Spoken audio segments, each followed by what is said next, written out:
répandu face contre terre. Je ne peux confesser encore un autre. Il a conquis tout mon cœur. Je ne peux combler l'amour d'un autre. Touché. Je suis touché. Touché, touché. Je suis touché. Je suis touché.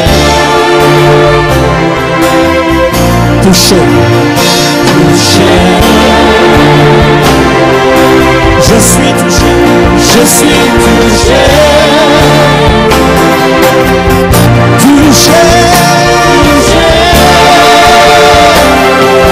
Je suis touché, touché. Oh, touché, touché. Je suis touché.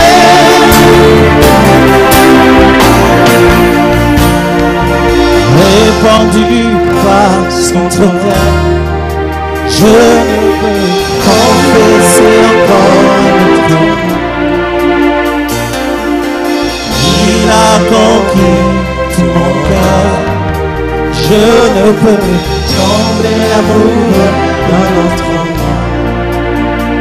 Je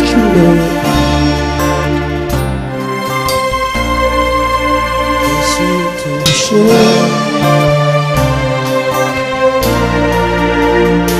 Touché.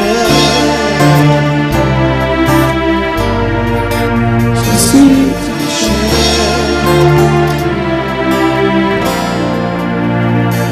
Ici à maintenant, ça se passe maintenant. Ici à maintenant, touché. Ici à maintenant, ça se passe maintenant. Ici à maintenant, touché. Chante-le avec foi, avec moi. Ici et maintenant, ça se passe maintenant. Ici et maintenant, touché. Ici et maintenant, ici et maintenant, ça se passe maintenant. Ici et maintenant, touché. Ici et maintenant, ça se passe maintenant. Ici et maintenant, touché. Ici et maintenant, ça se passe maintenant. Ça se passe maintenant. Touché. Ici et maintenant, ici et maintenant, ça se passe maintenant. Ça se passe maintenant. Ici et maintenant, touché. Ici et maintenant, ça se passe maintenant. Ça se passe maintenant. Ici et maintenant, touché. Ici et maintenant, ici et maintenant, ça se passe maintenant. Maintenant, ici et maintenant, touché. Ici et maintenant, ici et maintenant, ça se passe maintenant. Ici et maintenant, ici et maintenant, touché. Ici et maintenant, ici et maintenant, ça se passe maintenant. Maintenant, ici et maintenant, touché. Ici et maintenant, ici et maintenant, ici et maintenant, touché. Ici et maintenant,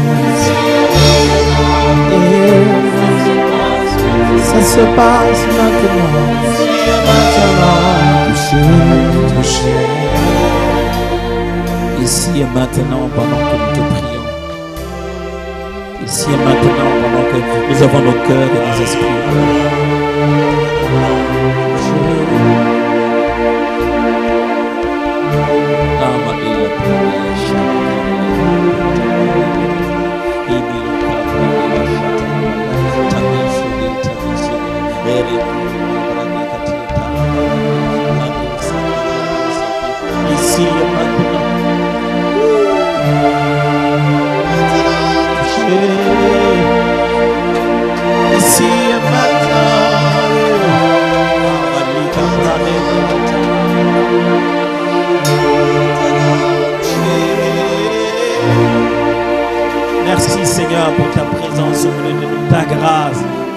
Seigneur, ton amour, cet amour aussi fort que tu déploies en notre faveur. Honneur, gloire, louange à toi seul, la source de notre ressource. Au nom de Jésus. Est-ce qu'on peut rendre des acclamations au Seigneur?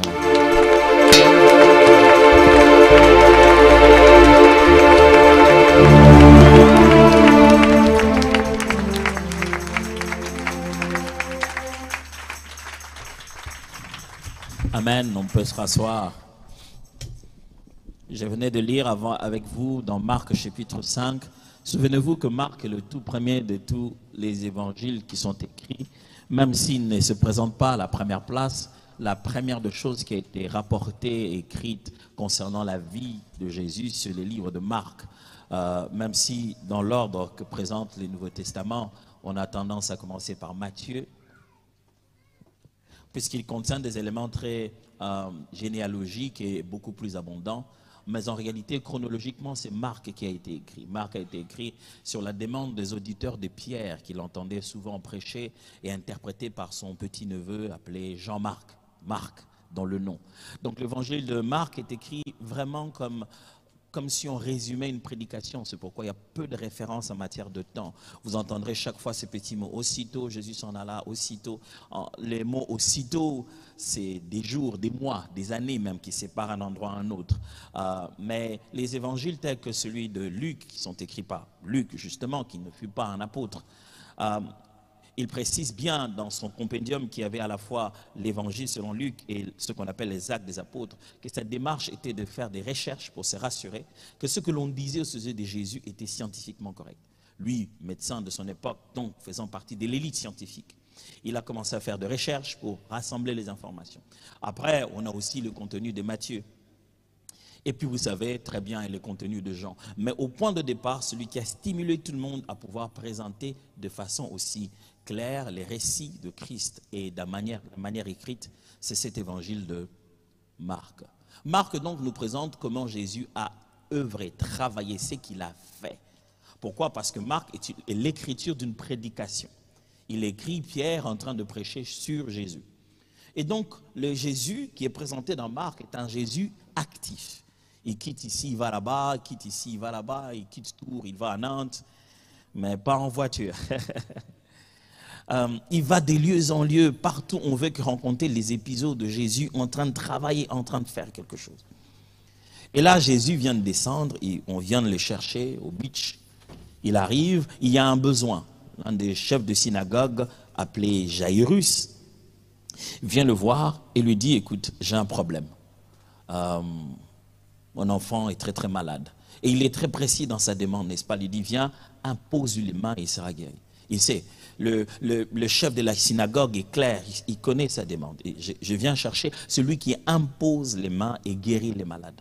Au bout de mon exhortation, le but sera de clarifier pour nous tous, par la grâce de Dieu, comment placer sa foi ou l'importance de la foi. Parce que s'il y a une chose qu'on est en train de perdre de plus en plus dans cette période, c'est la foi. Et ici, cet homme donc fait cette demande. Il dit, viens, impose-lui les mains et il sera guéri. Bah, Jésus est invité, il va marcher avec eux. Ils avancent, ils avancent, ils avancent. Pendant qu'ils sont en train d'avancer, une grande foule s'est agitée et le pressait.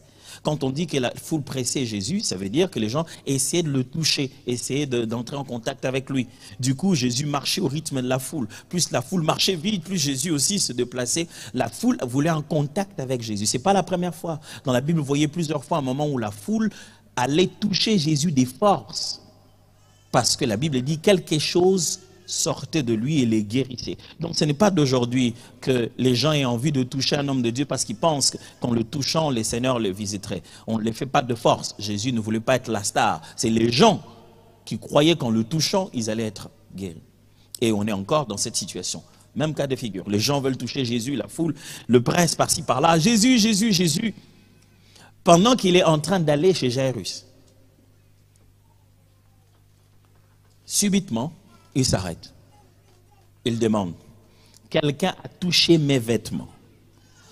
Mais la réponse de Pierre, c'est, tu vois cette grande foule et tu dis, quelqu'un m'a touché. Pierre, il faut bien écouter ce qu'on dit. J'ai dit, quelqu'un a touché mes vêtements. Je n'ai pas dit quelqu'un m'a touché moi. Mais bon, donnons comme si c'est la même chose. Il dit, quelqu'un a touché mes vêtements. Et Pierre dit, ben, tu vois cette grande foule qui était prête, tu nous demandes vraiment quelqu'un t'a touché. Jésus, vraiment, entre nous, là, avec ce nombre. Quelqu'un m'a touché. Là, franchement, Jésus, là, tout ce monde ici. Et tu demandes, quelqu'un m'a touché. Ce n'est pas un problème que tu cherches là. Jésus dit non, mais quelqu'un m'a touché. Et voilà, il fait quelque chose de bizarre. La Bible dit, il se tourne et commence à promener le regard pour voir. Il regardait les gens dans les yeux pour voir qui l'aurait touché. Donc, c'est-à-dire que si tu penses que quelque chose a eu lieu, tu mets en place les mécanismes par lesquels tu dois reconnaître cela. C'est-à-dire, selon Jésus, si quelqu'un l'a touché, pour qu'il reconnaisse, c'est lui qui a été touché, parce qu'il a touché, il fallait le regarder dans les yeux. Il n'a pas dit regarder dans les mains, ni dans les jambes, ni appeler par le nom. Il dit, la Bible dit, il promena son regard, en train de le regarder tous dans les yeux, pour savoir qui l'aurait touché. Comme quoi Jésus avait la capacité de regarder dans les yeux de quelqu'un, reconnaître que lui, il a été touché. Elle a tourné le regard, il a regardé, après, il s'est rendu compte. La femme n'a pas attendu, hein. Elle est venue par elle-même. Elle dit, non, c'est moi, écoute. Pourquoi? Parce qu'elle savait que parmi tous ceux qui pressaient Jésus, personne ne l'avait touché. C'était le premier message que Jésus voulait donner à ses disciples. Il dit, tout le monde me presse, mais tout le monde ne me touche pas. Alors, l'histoire, on va y revenir, l'histoire finit donc en disant que bon, voilà, la femme se présente, Jésus lui dit, ok, c'est bon. Il dit, écoute, je suis guéri. J'ai cherché plusieurs fois des guérisons par des tradis praticiens. Vous ne savez pas à l'époque ce qu'on pouvait faire si quelqu'un était malade. On peut vous raconter, allez, les commentateurs aiment à dire qu'il y avait plusieurs façons de faire pour un cas comme celui-ci. Par exemple, une des choses qu'on devait faire, c'était de l'enterrer vivant dans le sable, depuis son corps jusqu'à la tête seulement. Soit disant que la chaleur du désert allait calmer cette hémorragie. Donc cette femme a été enterrée. Combien de jours, on ne sait pas. Et il y avait d'autres types de pratiques, je vous exempte de connaître cela. Quand on dit qu'elle a perdu son argent en allant chercher des médecins et des tradis praticiens, ce sont ces genres de choses. Ce n'est pas que quand tu vas chercher ces genres de médecins, ils font la grande partie du travail et ils te donnent la guérison. Non, tu les payes pour qu'ils te fassent souffrir. C'est-à-dire que tu payes et ils te demandent de monter, de descendre, de sauter, de crier. Elle en avait marre. Et cette femme avait l'habitude déjà des choses difficiles. Elle savait que mon cas est difficile, il faut que je fasse quelque chose de fort. Mais c'est bizarre qu'à un moment, elle s'est dit, il me faut juste les vêtements, juste, seulement ça. Jairus est venu, il a dit, il me faut Jésus chez moi, à la maison, main tendue sur mon enfant, il y aura guérison. Elle s'est dit, même pas le visage, même pas qu'il sache qui je suis. Moi, un tout petit peu de lui suffirait. Alors, avant de finir et de m'en aller, espérant que le temps que vous aurez fait ici aura été utile, laissez-moi partager avec vous quelques vérités bibliques qui sont dans ce texte, qui peuvent nous aider à saisir davantage l'importance, la place et la détermination de la foi. Et la foi en Dieu, la foi chrétienne, la foi, la confiance en la personne de Dieu et aux choses de l'Esprit. Jésus arrive. On vient le chercher, quelqu'un est venu le chercher. Parce qu'il a un problème. Mais Jésus est venu avec son but. Il n'est pas venu pour rien. Il n'est pas venu pour qu'on vienne le chercher. Il est venu et il a son but. Mais quelqu'un vient le chercher avec un problème bien précis. Il dit, moi, mon fils, mon enfant est malade, je veux que tu viennes avec moi, que tu étendes la main pour aller le guérir. Bah, on y va alors. Le voilà en train de partir et la foule est en train de presser Jésus. Écoutez-moi très bien, mes frères et sœurs. Dans la Bible, Jésus ne donne à la foule que le pain et le poisson. Les véritables miracles ne sont pas pour la foule. Les miracles sont pour ceux qui se démarquent de la foule. Lorsque la foule arrive, elle n'a besoin que de manger et de boire. La foule voit en Jésus que le donateur de manger et de boire. Mes frères, la foule, ce n'est pas le nombre. La foule, ce n'est pas combien de gens. La foule, c'est une mentalité. Les gens peuvent être 10 dans une église avec une mentalité de la foule. Ils raisonnent, ils n'ont pas identifié personnellement leurs besoins. Quand on sert à la foule, on sert un besoin générique. Ils sont des êtres humains à 7 heures, ils ont faim. Mais ils ont faim. Oui, c'est un besoin réel. Mais certains sont malades. D'autres ont des vrais problèmes. Manger, c'est pour tout le monde. Mais moi, j'ai l'hémorragie, je veux que ce sang arrête de couler. Mes frères et sœurs, quand vous venez à l'église, faites de votre mieux de vous détacher de la foule. Vous détacher de la foule, ça ne signifie pas qu'à la fin du culte, vous devez saluer personne en disant, pasteur, moi je veux me détacher de la foule. Moi, chacun de nous est venu de sa manière, moi je ne veux pas être dans la foule. Non, la foule est une mentalité. La foule est une façon de réfléchir qui consiste à croire que nous sommes tous venus pour Dieu. Non, nous ne sommes pas tous bénis pour Dieu. Chacun de nous est individuellement venu devant le Seigneur et il existe une onction collective qui se répand au milieu de nous. La foule pense que Dieu va le faire génériquement. Dieu le fera pour tout le monde. Les gens de la foule se disent, moi ça fait longtemps que je suis dans cette église. Vraiment le Seigneur, vraiment Dieu est compliqué. Hein? Nous ça fait combien de temps on est venu dans cette église? Cette jeune fille seulement qui est venue seulement. Quand tu vois même, frère, vraiment il y a les frères dans les églises. Hein? Il faut demander les frères. Hein? Il court derrière cette jeune fille. Qui ne connaît pas cette jeune fille? Vraiment Seigneur, nous qui sommes ici, on t'a toujours servi. Cette jeune fille là qui vient seulement d'arriver maintenant. La foule pense qu'il a des droits et que ça doit se passer selon l'ordre d'arrivée, le nombre de proximité avec le pasteur. Ça n'a rien à voir avec ça. La foule reste dans une religion. Elle reste dans une manière de faire habituelle. La foule, tout ce qu'elle sait faire, c'est presser Jésus. C'est tout ce que tu peux retirer de Jésus. C'est le mieux que tu puisses faire de Jésus. La foule aime la louange. Elle ne rencontre pas le Dieu qui doit être loué. La foule aime l'adoration. Mais ne répand pas le cœur devant le Dieu qui doit être adoré. La foule aime l'église. Mais ne rencontre pas le Dieu qui s'y manifeste. Tu vas où? Je vais à l'église. C'est plus que ça, mes frères. C'est venir rencontrer Dieu. C'est pour cette raison, la foule, ce sont des rencontres ordinaires. On va aller dans notre culte ordinaire. Un jour, Jésus est venu dans une synagogue, un jour de sabbat, ce que nous penserons pour nous être comme un dimanche, quoi. Mais pour eux, c'était le jour de repos, donc c'est le 6e pour nous qui est le 7e pour eux. Et c'est un jour de sabbat, Jésus est dans le temple. Il est dans la synagogue, il veut donner une exhortation, il voit quelqu'un qui est malade, il veut le guérir. Jésus le guérit, le chef de la synagogue s'élève. Il dit, allez, il faut arrêter ça. Je suis sûr qu'il a parlé avec un très bel accent de la Côte d'Ivoire. Il faut arrêter ça même. J'aime comment il parle ça. J'arrive pas à le faire, mais je vais apprendre. Il dit, bon, il faut arrêter ça même. Je l'imagine en train, il a dit dans la Bible, il a dit, il y a 7 jours dans la semaine, venez pour vous faire guérir les autres jours. Wow. Cette dame avait le dos courbé pendant de longues années. Elle a souffert. Et le chef de la synagogue est fâché parce qu'elle est guérie.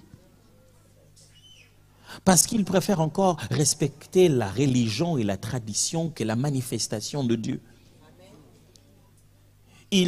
Vous imaginez, il est en train de dire au Dieu qui a institué le sabbat que Dieu, tu ne peux pas travailler le jour de sabbat. Je suis devenu un meilleur conservateur de ta loi que toi-même. Il dit, Dieu, aujourd'hui tu fais rien. Ah, Jésus est clair, il dit, attends, ce n'est pas l'homme qui a été créé pour le sabbat. C'est le sabbat qui a été créé pour l'homme. En plus, vous, le jour de sabbat, quand vous avez un de vos animaux qui est pris là-bas au piège par quelque chose, vous n'allez pas le délivrer pour ça? Et celui-ci, celle-ci qui est une fille d'Abraham, qui a toujours souffert, que Satan a gardé comme ça pendant longtemps, je ne devais pas le toucher. Non, Jésus, quand tu viens ici, ne touche pas. Nous, la foule, on a décidé que quand tu viens au milieu de nous, pas de toucher.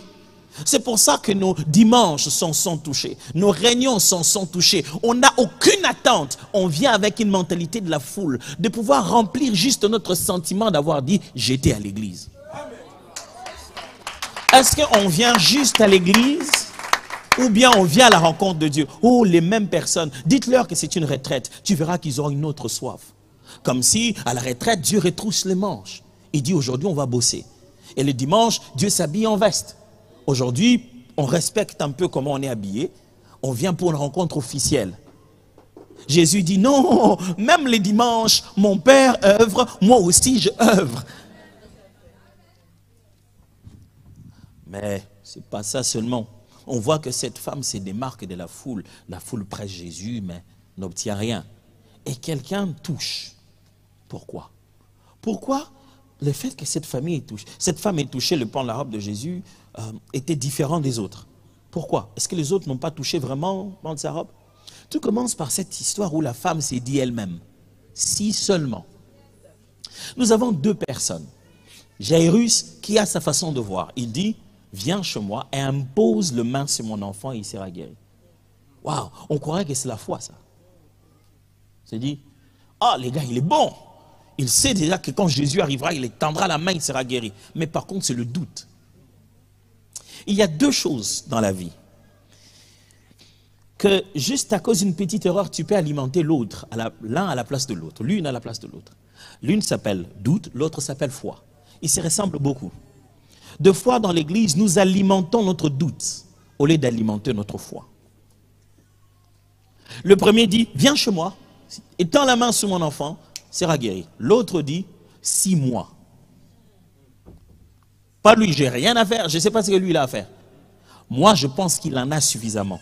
6 mois. J'ai touché seulement son vêtement. Moi, on va finir ça. Moi et juste le pan de sa robe, ça suffit.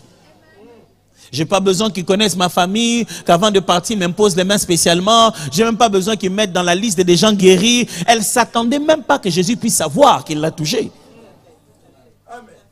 Et la guérison n'a pas attendu. Elle était guérie instantanément. Quand elle est venue voir Jésus, Jésus a dit, hey, écoute, ta foi t'a sauvé. Jésus, pas toi, c'est pas toi qui m'as sauvé. Non, ta foi. Mais, qu'est-ce qui se passe jusqu'ici? On pense souvent que la foi est aveugle. La foi, ce n'est rien image. La foi c'est être aveugle, ce n'est pas regarder. La foi, c'est juste, voilà, croire seulement. Non, la véritable foi est une visualisation correcte de l'avenir, basée sur la capacité de Dieu. Je vais répéter ça. La véritable foi est une visualisation correcte de l'avenir, basée sur la capacité de Dieu. Quand quelqu'un a foi, c'est qu'il voit. Il voit déjà dans une dimension qu'on ne touche pas, mais il a vu. Quand quelqu'un a foi, c'est qu'il voit ce qu'il est en train d'attendre. Il le voit, il ne l'entrevoit pas en se disant peut-être ça marcherait. Il le voit clairement. Il voit très bien ce qui va se passer. Écoutez, qu'est-ce qu'il y a de différent? Jairus lui aussi, il a vu, non? Jairus, il s'est dit, Jésus viendrait chez nous et il étendrait sa main. Et l'enfant serait guéri. Non, non, non, non, non, non. Ça, c'est justement le doute qui crée ce genre de visualisation. Le doute nous dit que Dieu doit faire une formule, qu'il doit respecter un déjà vu pour s'occuper de notre cas. Le doute nous pousse à imposer à Dieu une façon de faire. Oh, ce n'est pas que Jairus. Un autre homme est venu de très loin. Son roi a envoyé une lettre pour lui, qui est descendu entre les mains du roi d'Israël. Il a déchiré ça en déchirant ses habits et dit ça, c'est une demande de guerre. Est-ce que moi j'ai guéri les lépreux? Depuis quand? Et le prophète a entendu, a dit, envoyez-les ici. Il saura qu'en Israël il y a un prophète. Le monsieur arrive, il ne le voit même pas. Il l'envoie lui dire, dites-lui d'aller se laver dans le Jourdain. Et d'ici j'ai été 7 fois. Il ne le voit même pas. Et il est fâché, le général Naaman.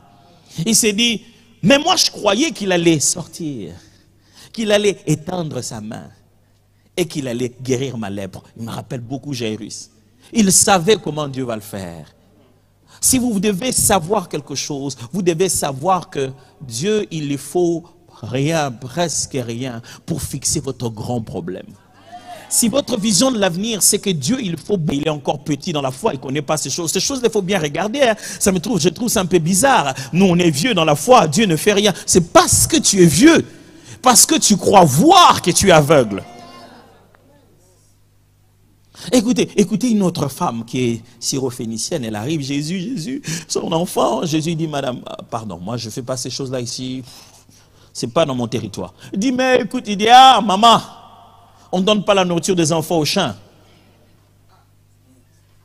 Jésus vient d'utiliser une image et une visualisation pour étouffer sa demande. Mais elle a pénétré cette image pour y placer sa foi. Tu dis quoi? La nourriture des enfants, on ne donne pas aux chiens. Dis justement, Les chiens. Écoute, la femme est en train de dire, Jésus, je ne suis pas venu pour le pain. Je suis venu pour des miettes. C'est parce que nous pensons que notre besoin est un pain, qu'il est si gros, que ça va demander à Jésus d'étendre sa main, que nous manquons de foi. Ça signifie que nous voyons notre Dieu pas suffisamment capable. Mes frères, quand Dieu agit, il ne transpire pas. C'est toujours avec sa parole. Ça ne demande pas un effort supplémentaire à Dieu parce que c'est devenu difficile. C'était simple. Quand il n'y avait rien, il avait dit je vais le faire. Quand ça commence à chauffer, il va parler de la même manière. Jamais tu n'iras voir Dieu un jour, il te dit, écoute, là ça devient sérieux, je sens que vraiment la mairie a dit quoi? Oh non, non, non, les problèmes sont devenus vraiment, écoute, je vais le faire, hein? Moi je suis ton Dieu, je vais... Quand il n'avait rien, quand tout a commencé au début, il a dit, je suis l'Éternel, je le ferai. Une semaine avant, je suis l'Éternel, je le ferai. 2 jours avant, je suis l'Éternel, je le ferai. Le jour J, je suis l'Éternel, je le ferai. Le jour est même passé, je suis l'Éternel, je le ferai. Pourquoi toi tu n'es pas ébranlé? Il est Dieu, mes frères. Il est Dieu. Il a tout ce dont il a besoin pour accomplir son but. La femme regarde cette vision et dit, wow, wow, wow, wow. Moi, ce que je veux, c'est que ça soit la même substance. Si c'est que je vais manger en tant que chien, c'est la même chose que les enfants ont mangé. Donne-moi ce que les enfants ont mangé, même si c'est en petits morceaux. Même si c'est en petits morceaux. Mes frères, nous commençons à venir à l'église et nous faisons croire à Dieu que notre problème est tellement grand qu'il lui faut à lui d'élever sa main droite. Que notre problème est si complexe qu'il faut beaucoup de puissance de la part de Dieu. Wow, vous ne connaissez pas le Dieu de la Bible. Même les miettes des pains des enfants peuvent fixer ton problème. Même le pan de son vêtement peut fixer ton problème. Ça, c'est la foi. Mon Dieu est si grand que mon problème est tout petit pour lui. Aujourd'hui, nous voulons amener Dieu dans le crédit. Nous voulons amener Dieu dans le système bancaire. On pense que pour que Dieu le fasse, il doit entrer dans le système. Il est Dieu, mes frères. Et il n'a pas changé parce que la technologie a évolué. Il reste Dieu. Un autre vient le voir. Jésus, il y a mon serviteur qui est malade et tout ça, il va. Jésus dit, ok, j'arrive. Il vient, il envoie un messager. Il dit, ne demandez pas à Jésus de venir. Hein. Moi, je suis centenier romain, je suis roi, je suis militaire, général. J'ai des gens à qui je donne des ordres. Quand je parle, il exécute. Moi aussi, j'ai des gens. Quand ils me donnent des ordres, il exécute. Je n'ai pas besoin d'aller là-bas. Ouais, où est-ce que tu as vu ça dans l'Ancien Testament? C'est dans Néhémie chapitre 20. Non, rien. C'est un principe naturel. C'est pourquoi deux fois des gens qui ne connaissent même pas les choses de Dieu réussissent plus rapidement dans leur vie parce qu'ils ont saisi les principes naturels que Dieu a placés. Juste le principe de l'autorité. Il l'a compris mieux que les gens qui fréquentaient tout le jour les synagogues. Il a dit, écoute, moi je crois que toi, tu es un genre de général dans tes affaires là que tu fais. Les histoires guérison, tout ça là. Je crois que tu es un général. Et moi, quand je suis général, j'ordonne. On fait. Moi aussi, on me donne des ordres. Je fais. S'il te plaît, ne viens pas. Est-ce que tu es prêt à dire au pasteur, pasteur, ne viens pas chez nous? Oh, c'est l'inverse. Vous savez ce qu'on dit? Pasteur, viens vite. Tu es où, papa? Viens, pasteur, viens, moi-même je vais payer le Uber, viens papa, c'est devenu difficile. Ouh. On dirait que chaque fois que Dieu veut tester la foi et montrer le niveau de la foi de la personne, il enlève tout contact humain.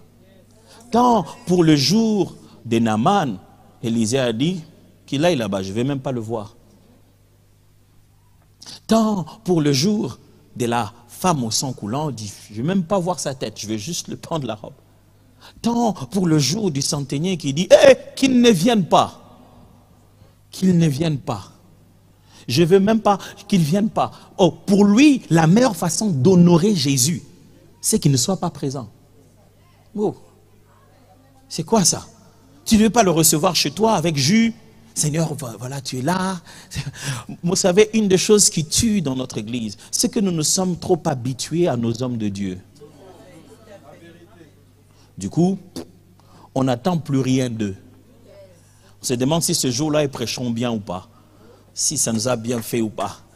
On ne s'attend à rien. On ne place aucune foi en eux. Écoutez bien, Jésus le dit dans Jean 14. Il dit, croyez en Dieu. Croyez en moi. savez, quand vous lisez ça, tout de suite vous dites, Jésus a dit, croyez à Dieu le Père, croyez en moi. Non, non, non, Jésus, c'est un être humain en face des êtres humains qui leur dit, croyez en Dieu, croyez en moi. Ils n'ont aucune révélation de sa divinité pour l'instant. C'est un prédicateur, un homme qui leur dit, pour que le Dieu que je vous annonce fonctionne, vous devez croire à moi qui annonce ce Dieu-là. Écoutez-moi, si vous ne croyez pas au pasteur, vous ne pouvez pas vivre le Dieu qu'il vous prêche. Impossible. Ça n'existe pas. Vous ne pouvez pas croire que c'est un charlatan qui vous parle et le Dieu dont vous parle derrière fonctionne. Ça n'existe pas. Et ça nous tuera si nous sommes devenus des amis. On devient des amis, alléluia, gloire au Seigneur, avec toute humilité. Mais cet homme a reçu de Dieu la capacité de porter en lui-même quelque chose qu'il distribue aux autres. J'aimerais finir en revenant sur ces textes. Il apparaît que Jésus porte quelque chose en lui. C'est quoi? Lui, il appelle ça une vertu, des vertus.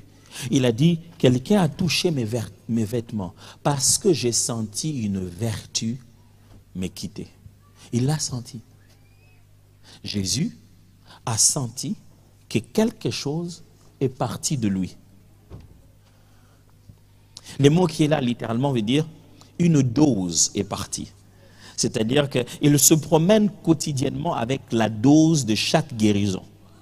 Il dit, quelqu'un est entré, il a pris là sur le rayon pharmacie que je promène avec moi. Il a eu la clé, il a pris sa dose, il est parti avec. Je suis intendant de la dose. Vous savez comment Dieu appelle ses serviteurs? Ce sont des administrateurs des grâces.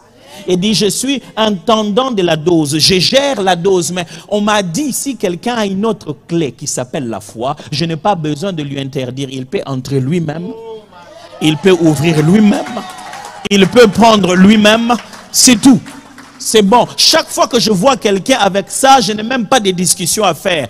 Ça suffit pour le sauver. J'ai juste besoin de le voir pour que je puisse checker dans ma liste ici de dire que une dose a été communiquée.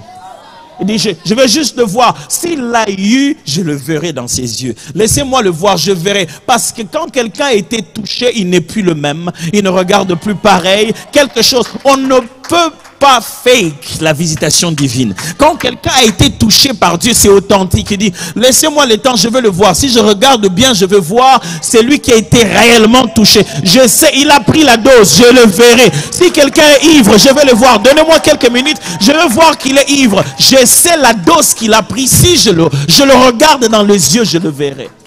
La femme vient et dit, c'est moi qui ai pris la dose.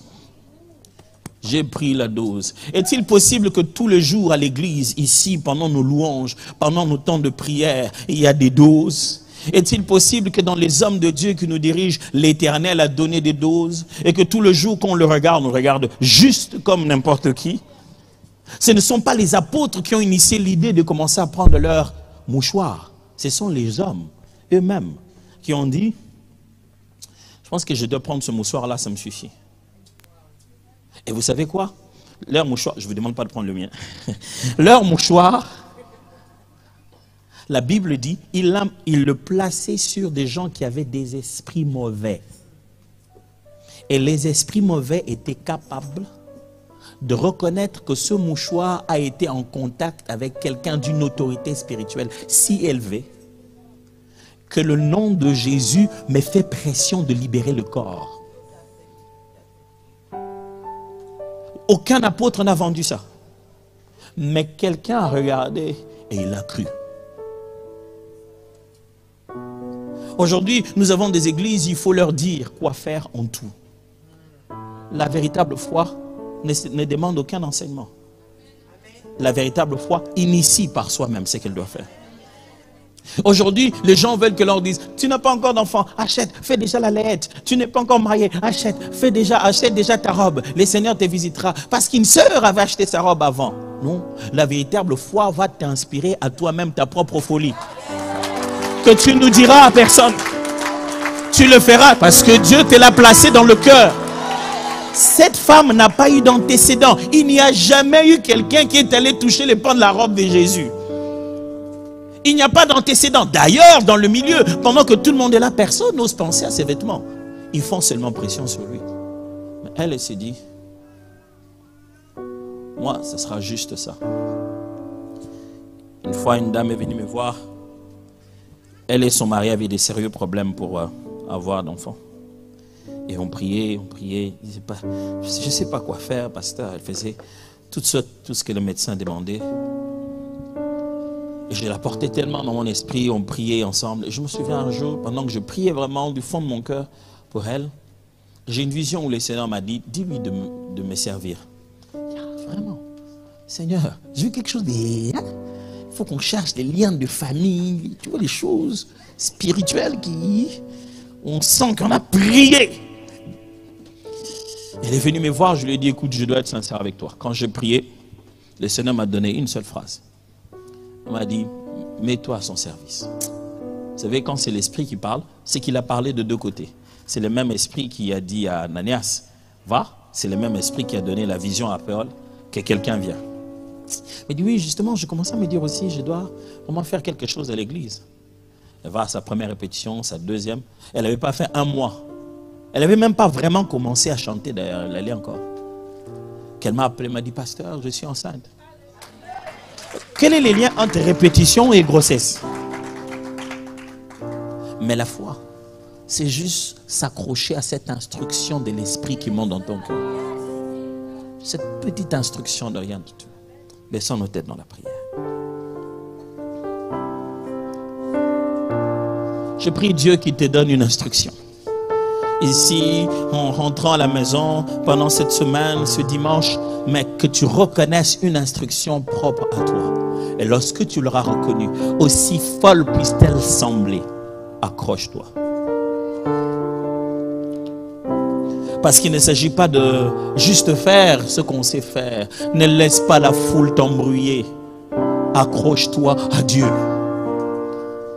Ne laisse pas le voisin d'à côté, celui te dire, ah, mais toi aussi, tu en fais trop. Qui détermine la mesure?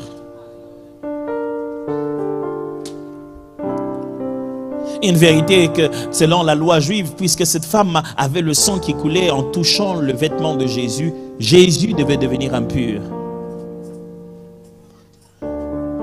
Mais l'inverse a eu lieu.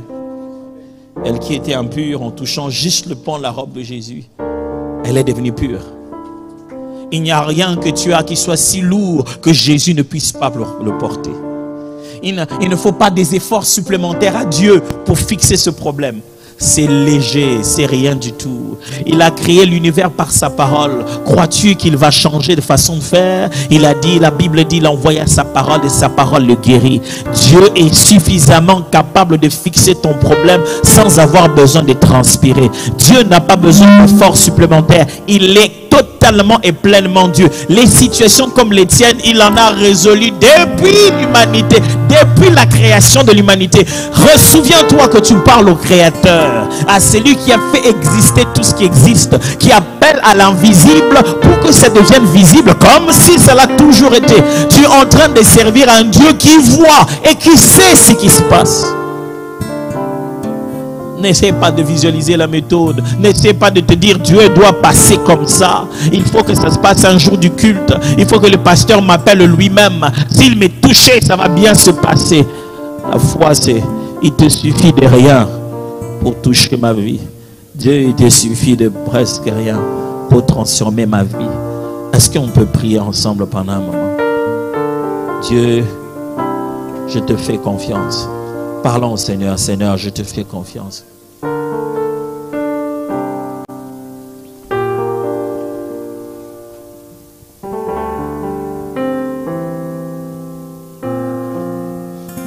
Est-ce que tu fais confiance à Dieu? Est-ce que tu fais confiance à Dieu? Continue à parler, dis Seigneur, je te fais confiance. Ouvre-moi les yeux. Je veux voir là où se trouvent les pans de tes vêtements. Ouvre-moi les yeux. Fais tomber les écailles de mes yeux. Abba, papa, mon témoin, et ton dismi, n'a pas ça, Abba, papa, mon limon.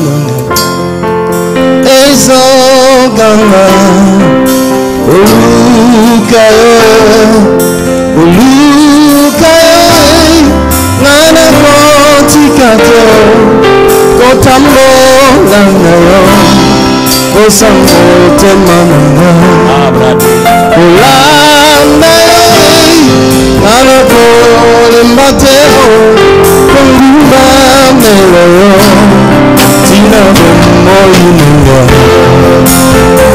Je n'abandonnerai pas de te chercher. Abba, papa, mon témoin, étourdi, Sani, la posana, Abba, papa, mon niveau, raison d'Anna,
Puis-je vous encourager de nous lever pendant quelques secondes?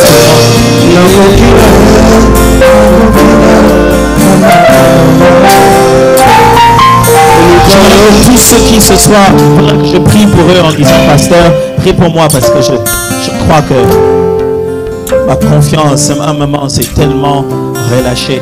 J'aimerais faire à Dieu confiance comme un fou, comme une folle. Ce que voudrais que je prie avec eux de cette manière, prenez juste votre main droite, mettez-la sur votre poitrine pour que je sache une façon pour vous savoir de vous identifier à cette prière. Vous voulez dire ce soir, pasteur, j'aimerais faire cette prière que la Bible nous a appris à faire. Viens au secours de mon incrédulité. Cette prière, donne-moi la foi, même toute petite comme un grand Sénévé. Je veux avoir cette foi inébranlable. Je veux voir dans la vision du champ et des enfants l'opportunité d'attraper ma guérison. Père,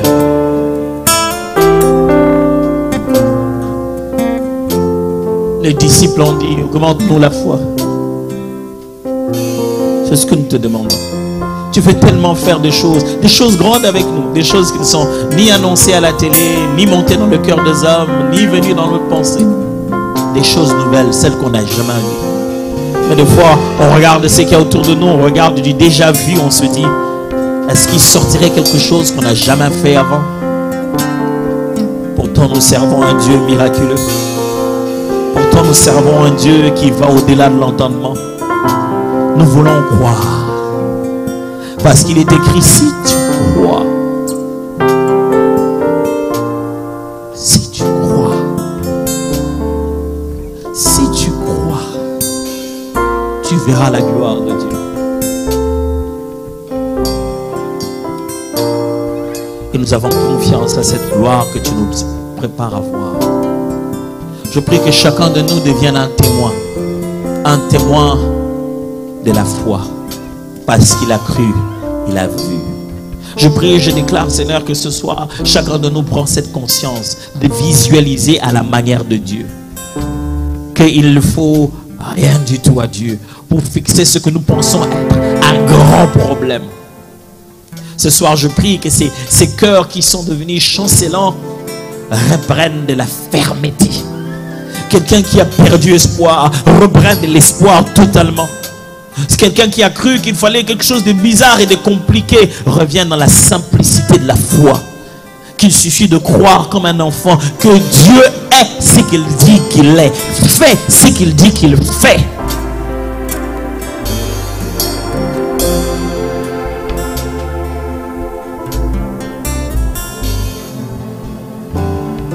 Alléluia. Est-ce qu'on peut lever nos mains vers les cieux? Seigneur, je m'abandonne à toi à cet instant.